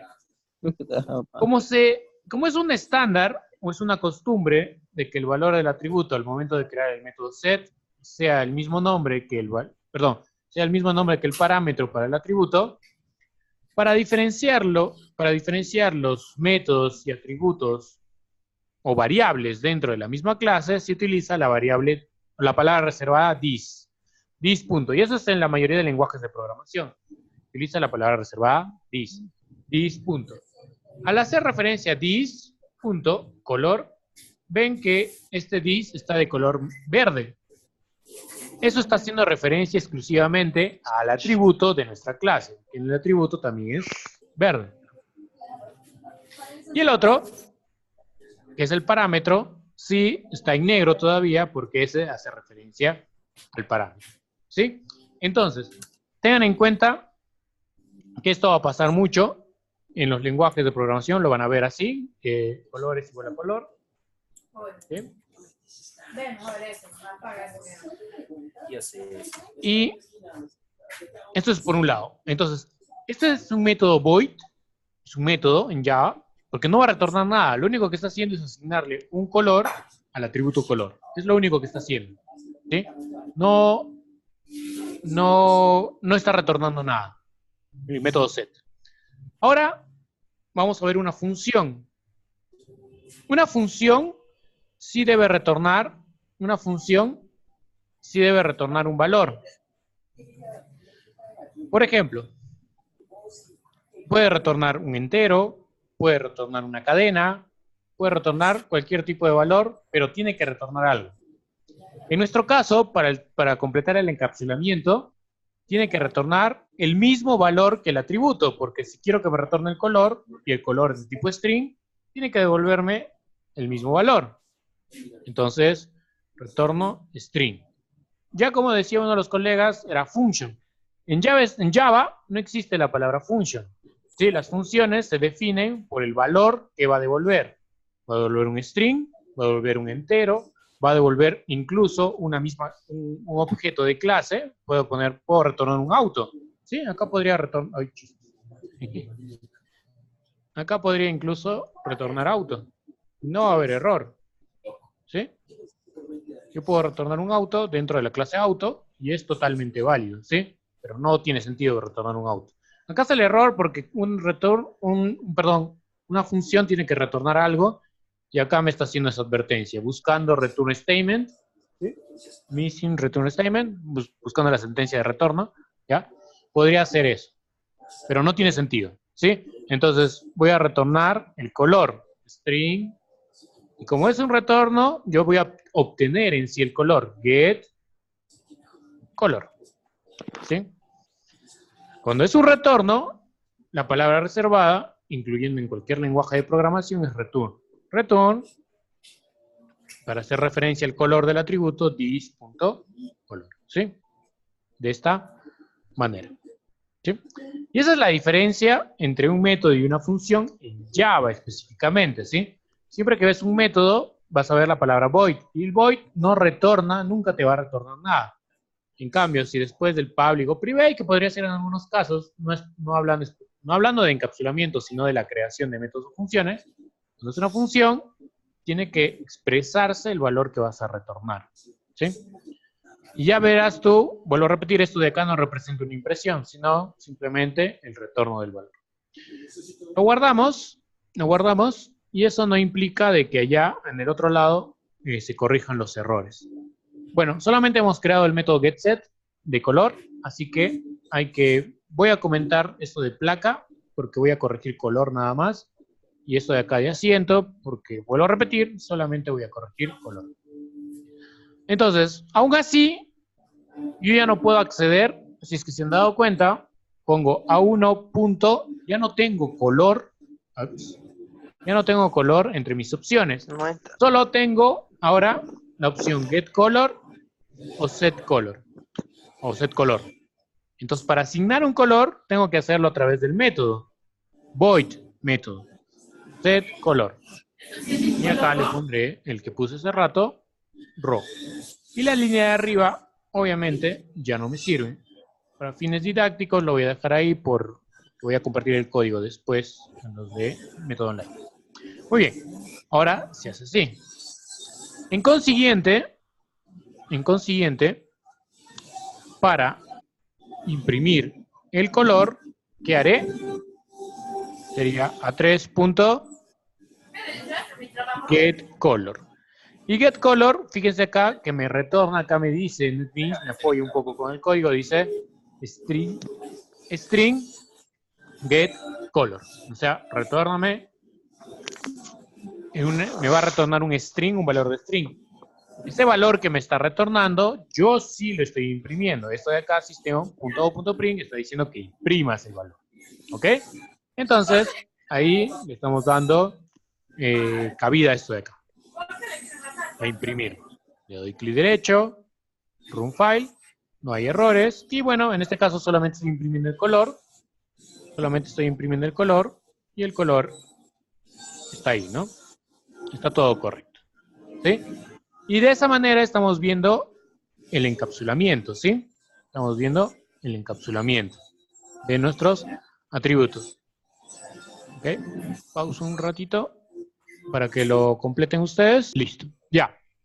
Muy bien. Obviamente que hacer todo este proceso del get y set, de crear el constructor, es muy tedioso, ¿sí? Muy tedioso. Entonces, en este caso en NetBeans y en la mayoría de editores tienen la forma de crearlo más rápido, ¿sí? Entonces, ¿qué voy a hacer? Pueden comentarlo si desean o pueden borrarlo. Yo lo voy a borrar porque incluso para compartir no tiene mucho sentido tenerlo ahí comentado. No voy a borrar ni los atributos, ni el método encender, ni el método acelerar, porque es parte de nuestra estructura de la clase. Voy a borrar el constructor sobrecargado y el primer getDset que acabo de armar. Eso lo he hecho manualmente. Imagínense que tienen una clase que proviene de una tabla que tiene 20 campos, y hacer el getDset de cada uno de ellos me demoraría, no sé, 10 minutos, aburridamente. Entonces, lo borro. ¿Sí? Lo borro, lo pueden borrar ustedes, o si desean lo comentan nada más, hacen un comentario. Pero lo hago de la siguiente manera. NetBeans tiene la siguiente opción. Si ustedes presionan la secuencia de teclas control y barra espaciadora, ¿sí? Control y barra espaciadora, control y barra espaciadora o espacio, ¿sí? Control, espacio o barra espaciadora, como quieren llamarlo, les va a saltar, siempre que presionen ese conjunto de teclas, les va a saltar un código de ayuda, podría decirlo así, que podrías utilizar. Y cuando estás armando una clase, lo primero que te salta siempre es, ¿qué cosa? ¿Qué es esto? El constructor. Le das Enter y ya te creó el constructor vacío o constructor por defecto. Si vuelves a presionar el conjunto de teclas control espacio, ya te sale ahora un constructor que vendría a ser para nosotros el constructor sobrecargado. Y fíjense, como atributos, el IDE de NetBeans, ¿qué hace? Se está poniendo como atributos el mismo nombre que los atributos, ¿sí? A los parámetros le está poniendo el mismo nombre que a los atributos. ¿Ok? ¿Sí? De esa manera lo pone y está cumpliendo con una práctica dentro del lenguaje, dentro de la programación en sí, ¿no? Los atributos van a tener el mismo nombre que los parámetros van a tener el mismo nombre que los atributos, pero para diferenciarlo utilizamos la palabra this, punto, ¿no? Para hacer referencia a valores propios dentro de la clase. Eso lo hizo el mismo IDE, ¿ok? Ahora,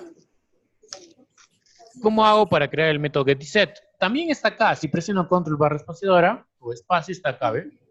Set asiento, set color, set placa, y acá está get asiento, get color, get placa. También se puede hacer así. Pero volviendo al hecho de que podemos tener varios atributos, me voy a demorar un poquito más haciendo uno por uno.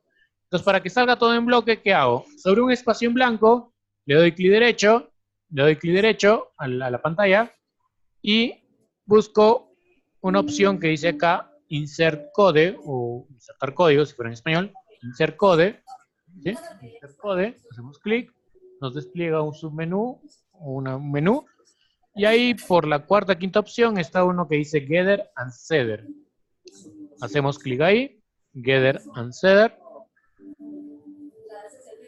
Y acá me va a decir que haga check en cada uno de los que yo desea, crear su método get y método set. En este caso, como es para todos, de frente el nombre de la clase, que es auto, y le doy clic en generate, o generate o generar. Si se dan cuenta, si ya lo han hecho no hay problema, es solamente explicación. Acá dice, hay una opción que dice encapsulate files, encapsular atributos. ¿Sí? Esto nada más sirve, si no le pones el check o le pones el check, no va a diferenciarse en nada, solamente se diferencia siempre y cuando los atributos estén como públicos, y al hacer check acá, los va a pasar a privados. Eso es lo que va a hacer, ¿sí? Para que tengan en cuenta. Pero como nuestros atributos ya están como privados, no va a hacer ninguna diferencia. Muy bien, le doy a generar, y ahí tenemos. Get color, get placa, etc. ¿Sí? Automáticamente se ha hecho esto. ¿Sí? Entonces nos demora mucho menos realizar esto, pero teníamos que hacerlo paso a paso para que comprendamos mejor el concepto. ¿Sí? Y eso es, incluso el mismo NetBeans, como ven ahí en sus palabras, te incluye te habla de qué es el encapsulamiento, pero hay un debate, pueden buscarlo en internet, de que eso no es encapsulamiento, es solamente ocultamiento, todo. pero a través, bueno, para mí al final, eso también, como puedo decir, puede entrar en debate, pero para mí, dentro de Java, eso simplemente es encapsulamiento y punto. Dentro de .NET también es muy similar, e incluso es más corto todavía el código, ¿sí? Dentro de su lenguaje, y para ellos es encapsulamiento y punto. ¿Sí? Entonces, con esto vamos cumpliendo el temario de nuestra primera sesión.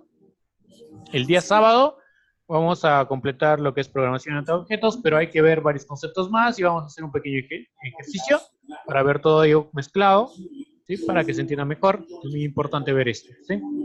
Espero que les haya gustado a todos los participantes de hoy y los que estuvieron online. Para los que están online, el día de mañana probablemente se les está compartiendo el enlace para que puedan descargar el video y puedan repasarlo junto con el código. Sin más, muchas gracias por haber venido el día de hoy y nos vemos el día sábado a las 10:30 de la mañana. Muchas gracias.